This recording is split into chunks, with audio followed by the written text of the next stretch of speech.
Have you ever thought about after you get a DSCr loan, what happens to it? A lot of investors don't realize that their loan potentially, I should say, more than likely will be sold in the secondary market, which means your original lender is going to sell it to another lender. Now, are there pitfalls in that? Yes. Are there challenges that you need to be aware of? Yes. Are there hidden dangers involved with that? Yes. So that's what we're going to discuss this week. Do you know the hidden dangers of your DSCr loan when it actually gets sold or transferred? Guys, I know this is not a sexy topic, and the reason why I'm talking about it this week is simply this. On a weekly basis, I probably have anywhere between 3 to 5, maybe 6 borrowers that I've worked with, clients that have had their loans sold. No issues, no challenges. Everything goes smoothly. They transfer over their auto payment.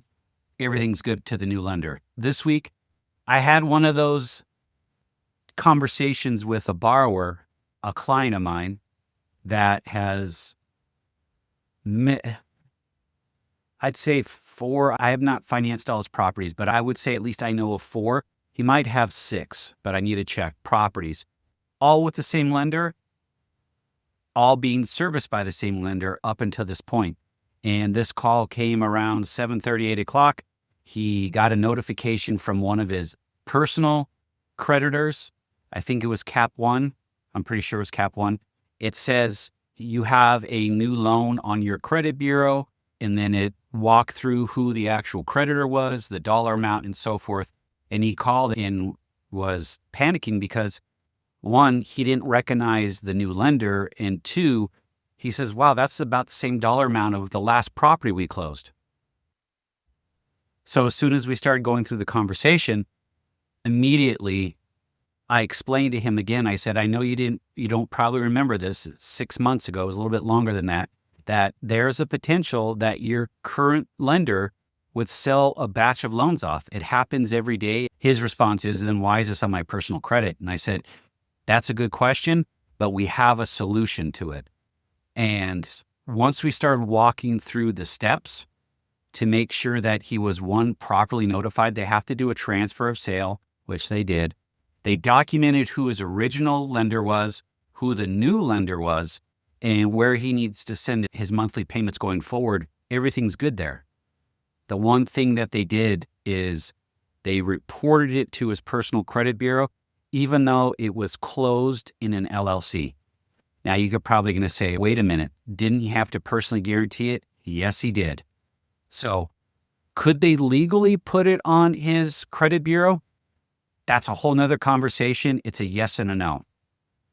The yes is, if he's defaulted and he's more than 60 days past due, this lender will report it to your personal credit bureau, which he's not. He's set up on auto payment. His payments have come out. We double checked it the following day. All his payments have come out, no issues. Now, should they have actually double checked that and made sure that was accurate and they knew what they were doing? Absolutely. Lenders make mistakes all the time. Hidden danger number 1. Your loan, more than likely, I would say greater than 80%, will actually be sold. So your original lender will not be your current lender after a period of time. And it might be sold 2, 3, or 4 times down the road while you still have that loan. Just like your mortgage on your personal home, on your primary residence, it happens all the time.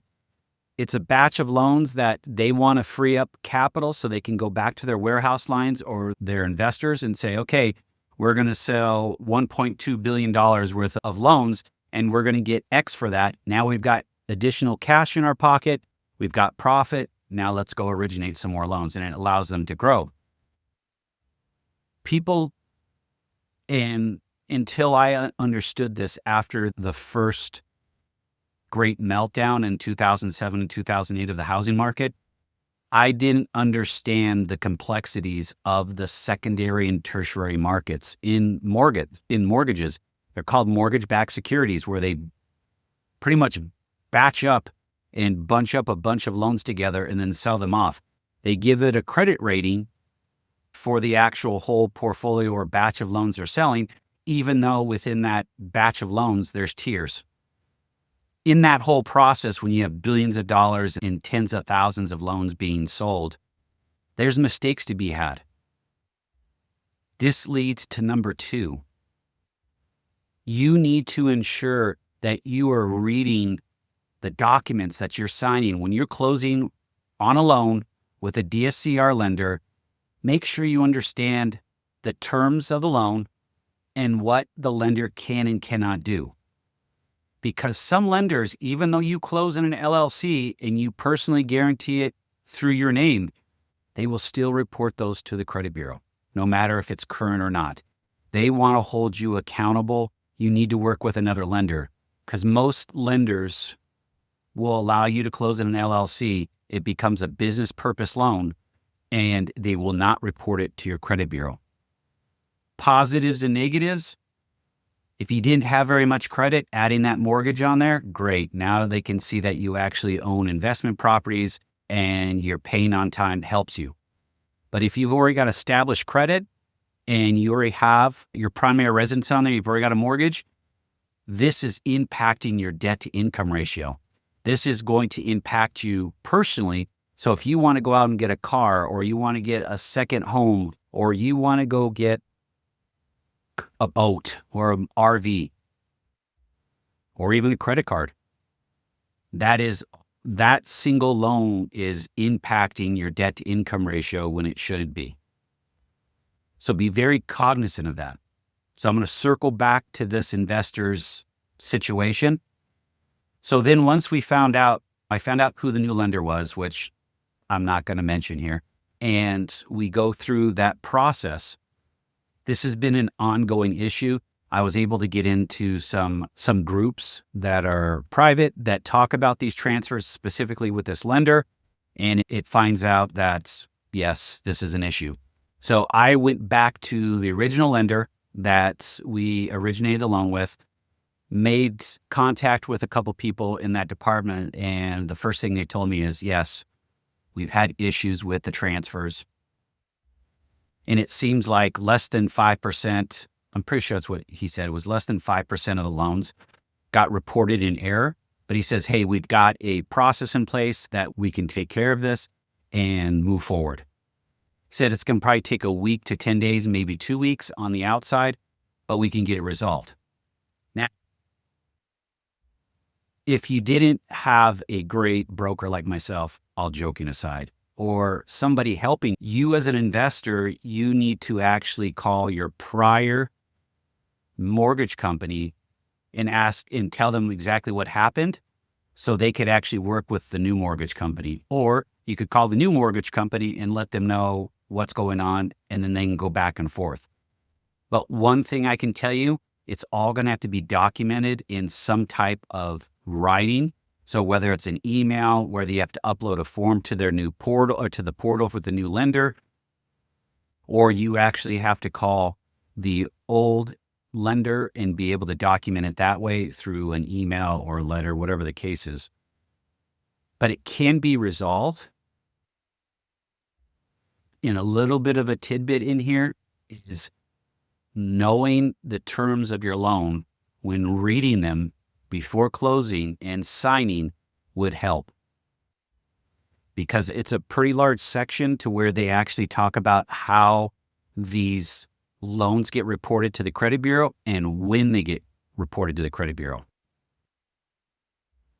This new lender could be in violation of, this loan was sold on February 28th and they didn't report it until this past Thursday, to the credit bureaus. So depending on the transfer time, how long it took to move it from old lender to new lender, it took that amount of time to actually get it reported to the credit bureau. It's going to probably take that amount of time to get it removed from the credit bureau, because unfortunately, with anything with credit, they typically will only report once a month.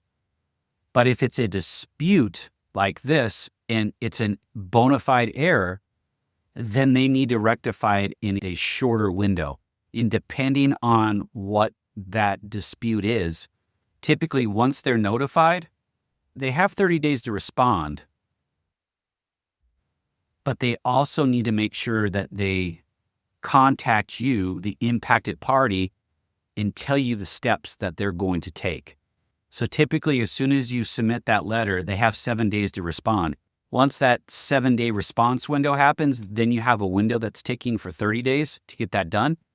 Or maybe within that 7-day window, you don't agree with the actions and you're able to respond back, which then gives them another 7 days to actually go through this.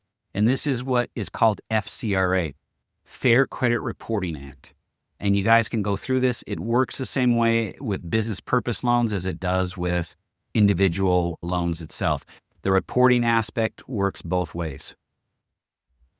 The other piece that you need to be aware of is don't go radio silent and don't let them go radio silent. So if they give you an expectation of 48 hours or 72 hours for them to respond back, hold them accountable to that, because it's just delaying the amount of time that it's going to take to have this loan removed from your credit bureau, especially if you want your credit bureau to be right. Everybody wants their credit bureau to be right. Or maybe you're in the process of buying another investment property. You don't need to deal with both of these at the same time. Loans get transferred and sold every single day. Don't be surprised when one of your loans gets transferred or sold. Just ensure that either you have credit monitoring or something to that effect to ensure the loan does not get reported to your credit bureau.